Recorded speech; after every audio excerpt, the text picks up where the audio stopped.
ये है दिल्ली की सड़कें। इन दिनों यात्रा पर हूँ, सोचा था आपसे ब्लॉग शेयर करूँगी। तो देखिए, यात्रा शुरू होते ही ये ऐसा ब्लॉग शेयर करना पड़ रहा है। नमस्कार मित्रों, मैं ममता बाजपेयी भोपाल से। मेरे चैनल पर आपका स्वागत है। तो मैं ग्वालियर से एक दिन पहले दिल्ली आ गई थी और अपने एक रिलेटिव के यहाँ रुकी थी, फरीदाबाद। और फरीदाबाद से हम 5:30 पौने 6 बजे घर से निकले थे। हमारी फ्लाइट थी 9:30 के आसपास की। तो ये सोचकर जल्दी निकले थे कि थोड़ी बरसात है, लेकिन बरसात इतनी भी धुआंधार नहीं थी। ये जो आप पानी देख रहे हैं ना, ये हैवी रेन का नतीजा नहीं है, ये है गलत कंस्ट्रक्शन का। दिल्ली की सड़कें, यानी हमारी राजधानी की सड़कें बनाते समय ये ध्यान ही नहीं रखा गया कि ड्रेनेज सिस्टम क्लियर हो। दोनों तरफ फुटपाथ बहुत ऊंचे ऊंचे हैं, सड़कें नीची हैं। जैसे एक नाली हो, इस तरह जैसे हम नहर बनाते हैं उस तरह क्रिएट हो गया, एक गहराई क्रिएट हो गई। और बीच में एक रोड से दूसरी तरफ पानी क्रॉस करने के लिए बीच में ड्रेन पाइप डाला जाए, या बीच में सड़क में कट छोड़ा जाए, या कोई और व्यवस्था की जाए। टेक्निकली सॉल्यूशन सोचा तो जाता ही है ना जब हम सड़क का निर्माण करते हैं या फुटपाथ का निर्माण करते हैं। इस पानी की निकासी की कहीं कोई व्यवस्था है ही नहीं।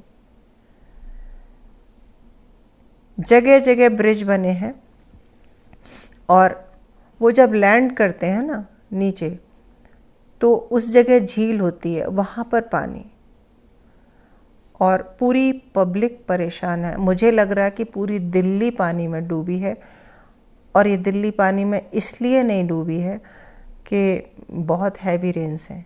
शायद समाचारों में ऐसे ही आता होगा कि दिल्ली में हैवी रेन, हाँ बरसात हुई है, पर हम अपने बचपन से देखते आए जब अच्छी बारिश होती है तो बारिश तो ऐसी ही होती है। लेकिन कुल मिला के पूरा ये जो है ना ड्रेनेज सिस्टम का है। और हम बाल बचे कि हमारी फ़्लाइट नहीं छूटी, और वो इसलिए नहीं छूटी क्योंकि फ़्लाइट 4 घंटे लेट हो गई। अब हमको ये नहीं समझ रहा था कि हम जाकर एयरपोर्ट पर बैठें या हम लौट कर फरीदाबाद में रिलेटिव के यहाँ आ जाएं। अगर लौट के आ जाते हो फिर वापस न जा पाए दिल्ली के इस पानी में, तो बस हम असमंजस में सीधे एयरपोर्ट पहुंच गए, क्योंकि वहाँ बैठना आसान था। और देखिए हम बैठ गए। हमारी फ़्लाइट तो 4 घंटे लेट थी, लेकिन इत्तेफाक से हमें एक दूसरी फ़्लाइट में उन्होंने एडजस्ट कर दिया, और ये हम उड़ चले। और अब हम लैंड करेंगे बागडोगरा, और वहाँ से हमारा पूरा प्लान है नॉर्थ ईस्ट में गैंगटॉक, दार्जिलिंग, 2 शहर ही घूमेंगे। परिवार के और लोग भी हैं, रिलेटिव्स हैं।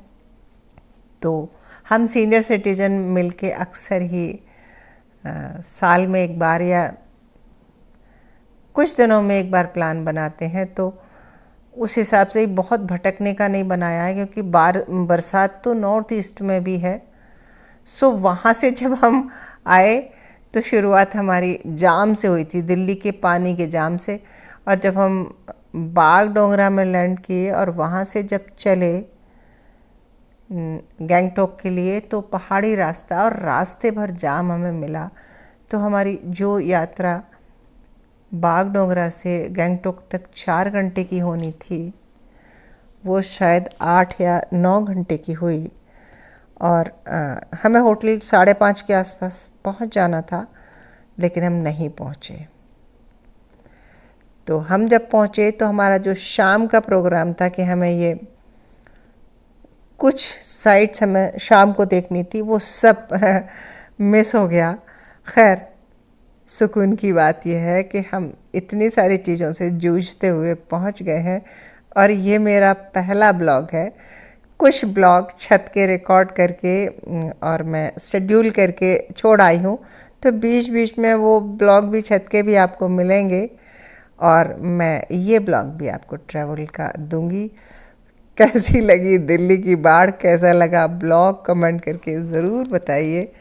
सो मिलते हैं अगले वीडियो में फिर किसी नए साइट सीन के साथ। क्या क्या यहाँ घूमने को है देखती हूँ। मिलते हैं, नमस्कार।